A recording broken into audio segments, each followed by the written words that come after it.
betul, Erick Thohir mengadu domba dengan FIFA. Apa benda ni weh? Kalau sampai sekarang kau masih... Kita juga pernah kemarin mohon maaf dituduh kan nggak benar. Ada pertemuan presiden kita dengan presiden.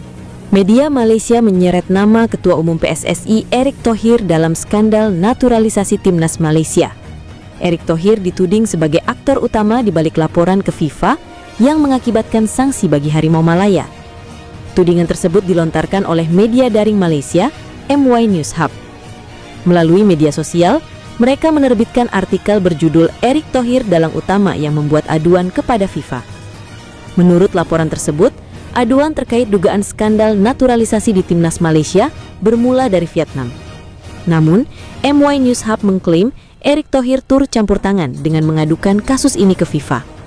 Dia, Erick Thohir, memerintahkan dan mengirim orang untuk mengajukan pengaduan sambil secara tidak langsung mencari dan mengirimkan dokumen kepada orang-orang di dalam FIFA, tulis media tersebut. Vietnam mengajukan pengaduan, tetapi dokumen-dokumen itu berasal dari orang-orang suruhan Erick Thohir, tambahnya.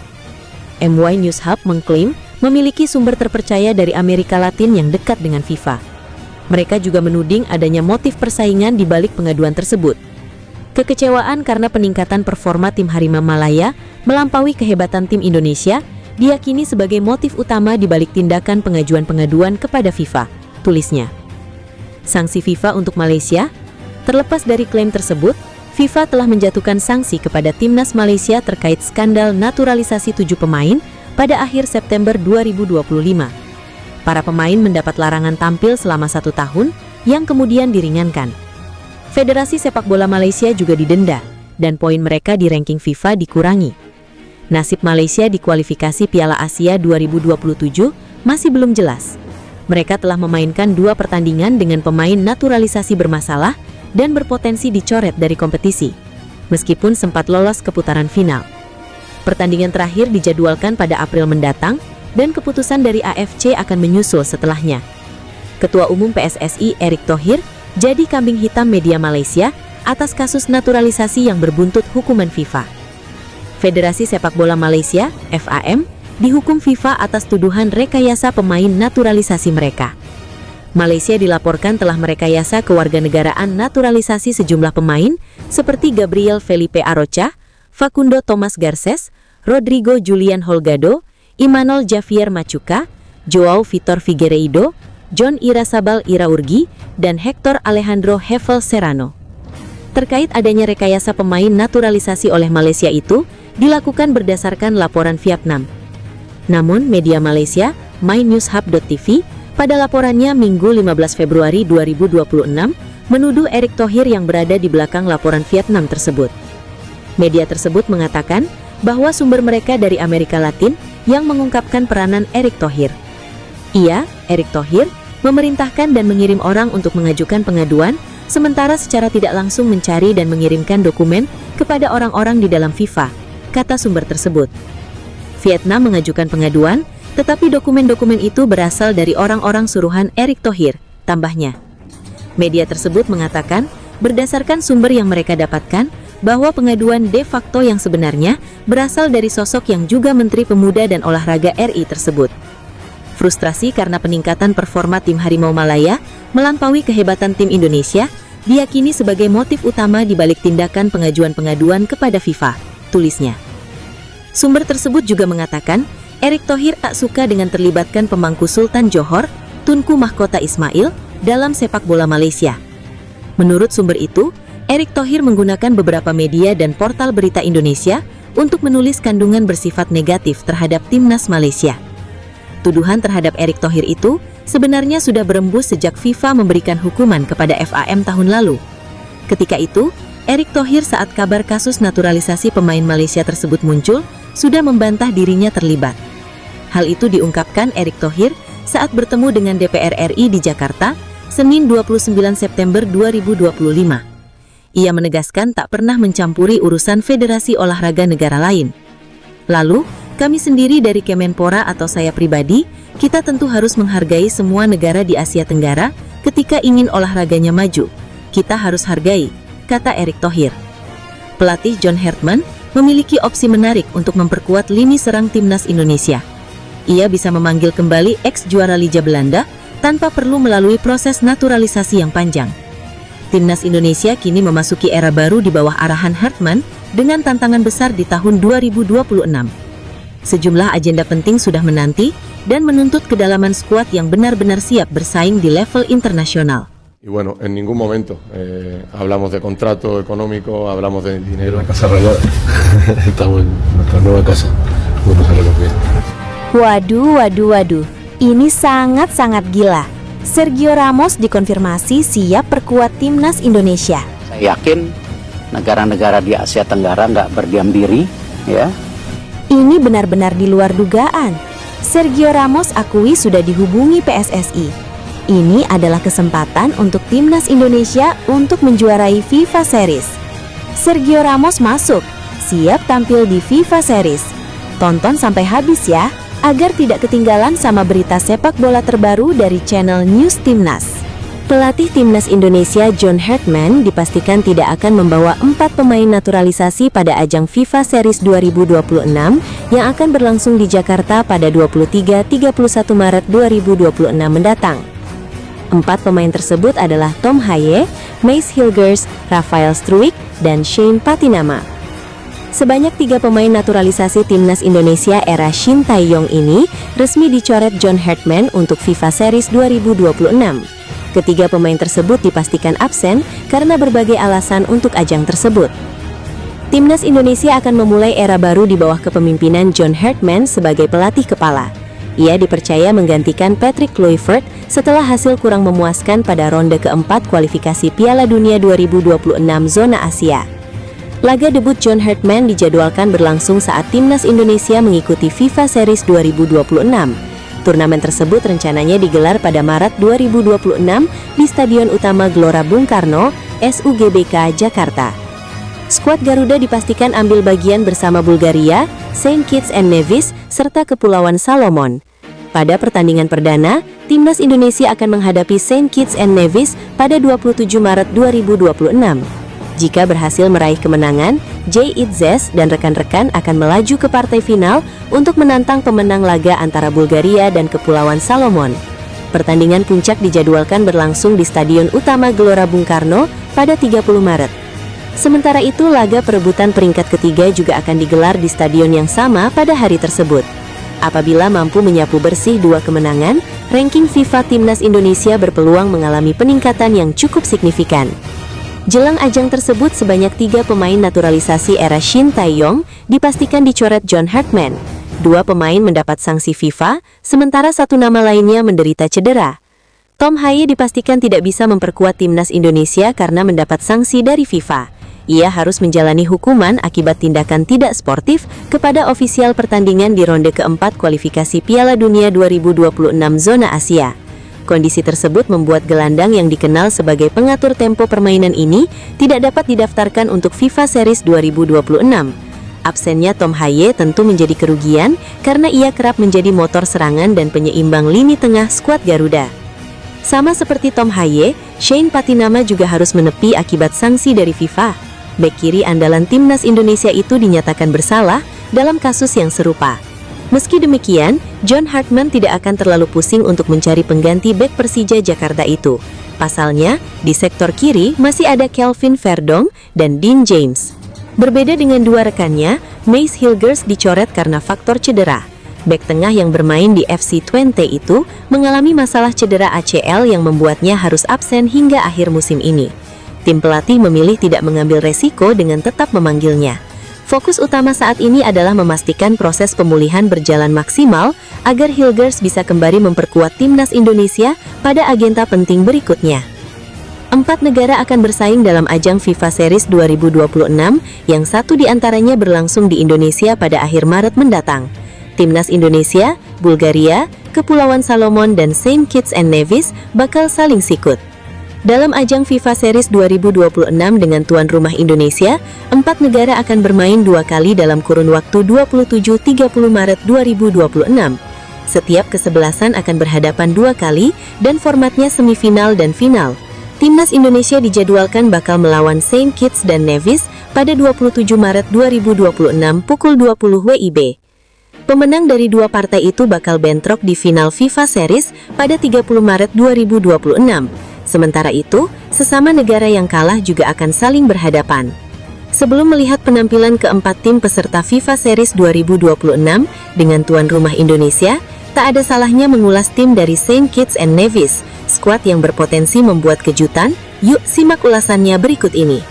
Saint Kitts dan Nevis untuk pertama kali mendirikan organisasi induk sepak bolanya dengan nama SKNFA atau Saint Kitts and Nevis Football Association pada 1932. Mereka baru melakoni pertandingan internasional untuk pertama kalinya 6 tahun kemudian. Setelah bertahun-tahun terbentuk, SKNFA baru diterima sebagai anggota resmi CONCACAF pada 1992 secara penuh. Di tahun yang sama, mereka juga mulai terdaftar sebagai Member Association FIFA.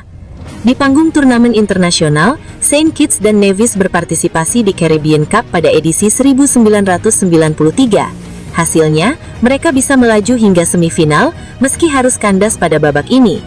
Sementara itu, partisipasi tim berjulukan The Sugar Boys pada kualifikasi Piala Dunia zona CONCACAF baru pertama kali terjadi pada edisi 1998. Mereka sebetulnya bisa lolos ke ronde ketiga, tetapi tumbang pada Saint Vincent and the Grenadines. Saint Kitts dan Nevis memang tak memiliki catatan prestasi yang mentereng. Sampai saat ini, mereka belum pernah mengukir gelar juara di ajang manapun, baik itu regional maupun benua. Sejauh ini, mereka juga baru satu kali mengikuti ajang CONCACAF Gold Cup 2023 dan menjadi bulan-bulanan pada fase grup. Satu-satunya prestasi terbaik dari The Sugar Boys ialah ketika melaju ke final Caribbean Cup 1996. Sayangnya, di partai puncak, mereka digasak Trinidad and Tobago 4 gol tanpa balas dan harus puas dengan gelar runner-up.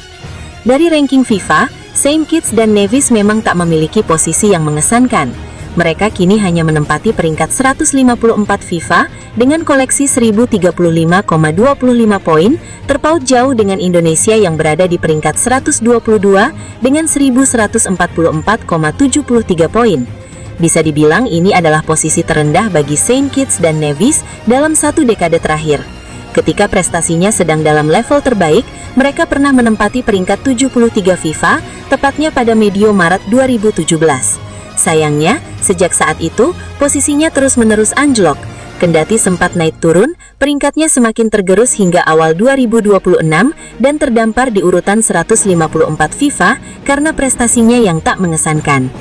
Timnas Saint Kitts dan Nevis resmi punya sosok pelatih baru yang akan bertugas memimpin The Sugar Boys, yakni Marcelo Serrano. Pelatih asal Brazil berusia 46 tahun itu menangani Saint Kitts and Nevis sejak 6 Februari lalu. Ujian terdekat adalah ajang FIFA Series yang akan digelar di Stadion Utama Gelora Bung Karno pada 23-31 Maret mendatang. Turnamen ini menjadi panggung awal bagi Hartman untuk membentuk fondasi permainan skuad Garuda. Setelah itu, tim nasional masih harus menghadapi agenda FIFA Matchday yang tak kalah krusial.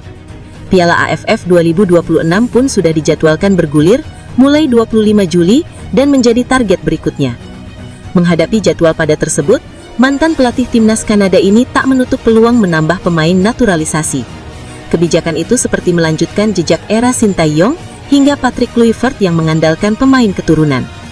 Dalam jumpa pers perdananya di Hotel Mulia Jakarta, Hartman menekankan pentingnya kualitas dari 5 liga top dunia.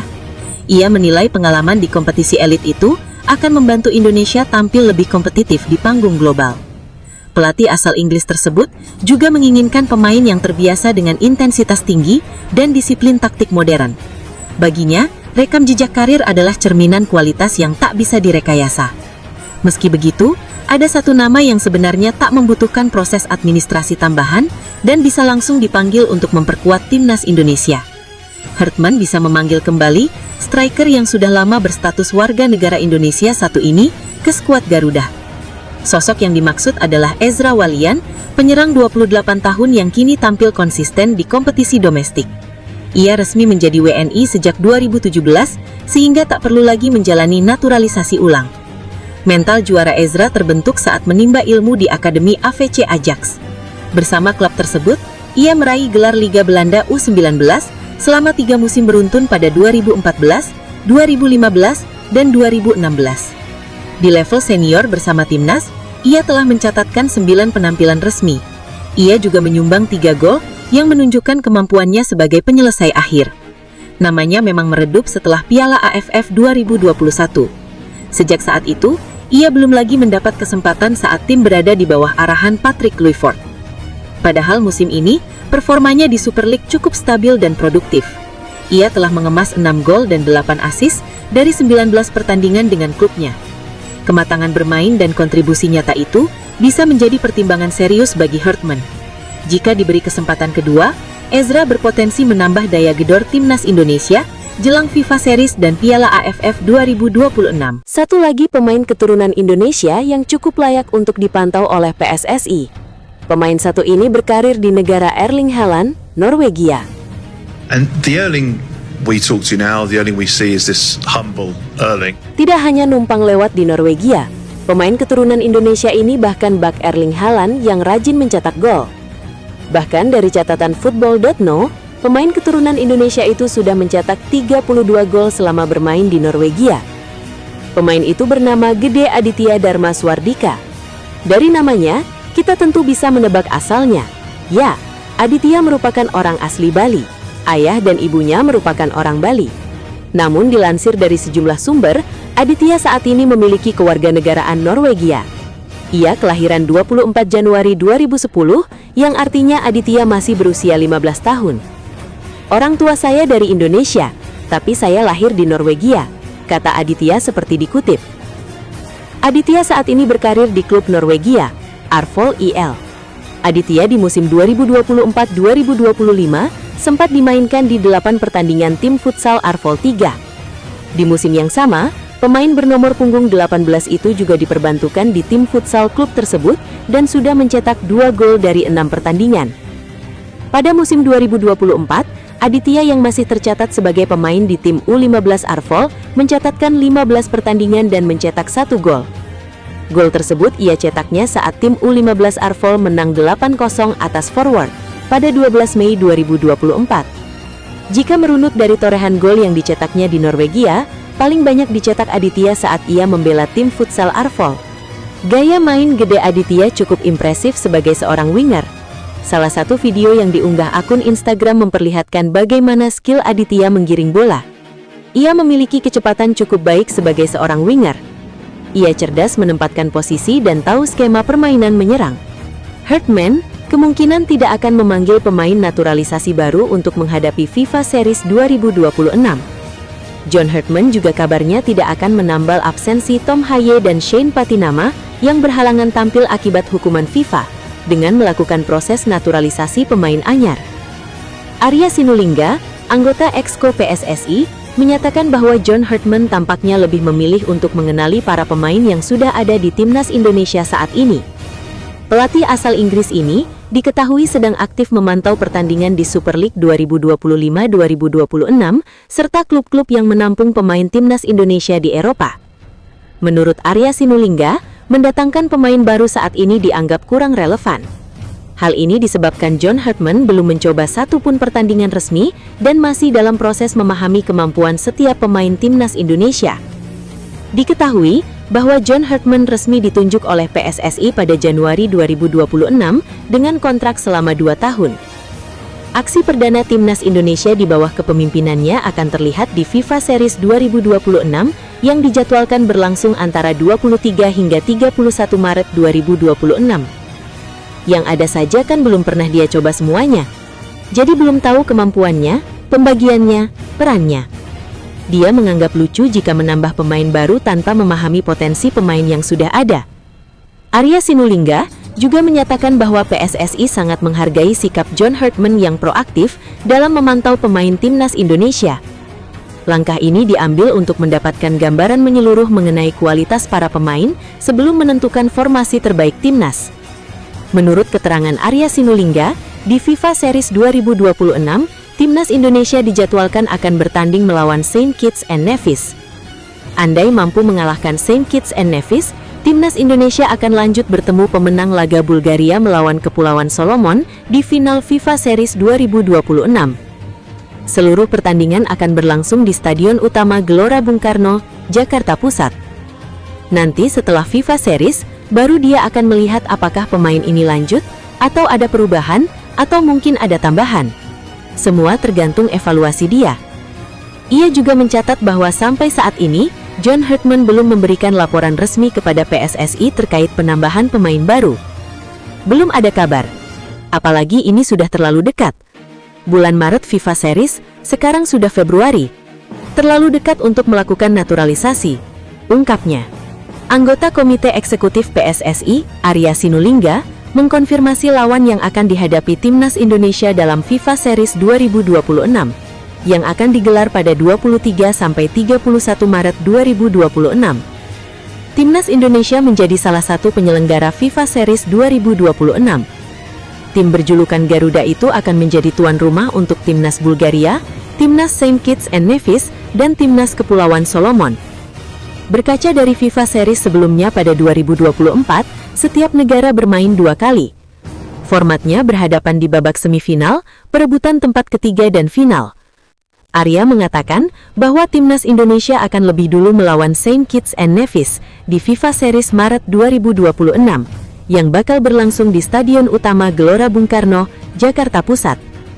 Sementara 2 negara lainnya, Bulgaria dan Kepulauan Solomon juga akan berduel. Pemenang dari 2 pertandingan itu kemungkinan akan bentrok di final atau partai terakhir FIFA Series Maret 2026. Untuk yang pertama, Timnas Indonesia bakal menghadapi Saint Kitts and Nevis. Nah, mungkin itu, ujar Arya. Arya tidak menyanggah skenario di atas terhadap format FIFA Series 2026, meskipun sampai dengan saat ini, FIFA belum mempublikasikan mekanismenya. Secara ranking FIFA per 19 Januari 2026, Bulgaria menjadi yang tertinggi di peringkat 87, disusul Timnas Indonesia ke-122, Timnas Kepulauan Solomon ke-152, dan Timnas Saint Kitts and Nevis ke-154. FIFA Series 2026 juga akan menjadi debut John Herdman sebagai pelatih Timnas Indonesia setelah diresmikan sebagai pengganti Patrick Kluivert pada awal Januari tahun ini. Timnas Indonesia dipastikan menghadapi Saint Kitts and Nevis pada laga pembuka FIFA Series 2026 yang digelar di Stadion Utama Gelora Bung Karno, Jakarta akhir Maret mendatang. PSSI mengkonfirmasi Indonesia menjadi salah satu tuan rumah ajang ini. Selain Saint Kitts and Nevis, tim yang akan bertanding di Indonesia adalah Bulgaria dan Kepulauan Solomon. Format FIFA Series 2026 dirancang sederhana. Laga pertama menjadi penentu jalur final. Tim yang menang di laga awal otomatis melaju ke final, sedangkan yang kalah bertarung untuk perebutan tempat ketiga. Timnas Indonesia akan lebih dulu melawan Saint Kitts and Nevis, sementara Bulgaria akan bertemu Kepulauan Solomon. Pemenang dari 2 pertandingan ini akan saling bentrok di final, menghadirkan laga yang menentukan gelar juara.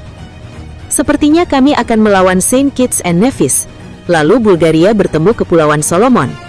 Pemenangnya nanti akan bertemu di final, ujar Arya Sinulinga, anggota eksekutif Komite PSSI, Selasa 10 Februari 2026. FIFA Series 2026 juga menjadi momen penting karena menandai debut John Herdman sebagai pelatih Timnas Indonesia. Herdman baru saja kembali dari Eropa setelah mengunjungi sejumlah klub Super League untuk mempelajari kondisi pemain Indonesia yang tersebar di benua biru. Arya menambahkan, Herdman akan membawa masukan strategis dari pengamatan klub-klub Eropa untuk diterapkan di Timnas Indonesia. Pendekatan ini diharapkan meningkatkan kualitas permainan Garuda di FIFA Series 2026. Ajang ini menjadi uji coba sekaligus panggung internasional bagi Garuda untuk melihat performa pemain secara langsung, menyesuaikan taktik, dan membangun chemistry tim sebelum menghadapi pertandingan resmi berikutnya. PSSI menegaskan, persiapan Timnas Indonesia sudah matang, termasuk kesiapan stadion, koordinasi keamanan, dan jadwal pertandingan. Dukungan supporter di GBK diharapkan menjadi motivasi tambahan bagi Garuda untuk meraih hasil maksimal di laga pembuka. Dengan kombinasi debut pelatih baru, format kompetitif dan laga internasional di GBK, FIFA Series 2026 menjadi momentum strategis bagi Timnas Indonesia menegaskan kapasitasnya di level global, sekaligus memberi pengalaman berharga bagi pemain.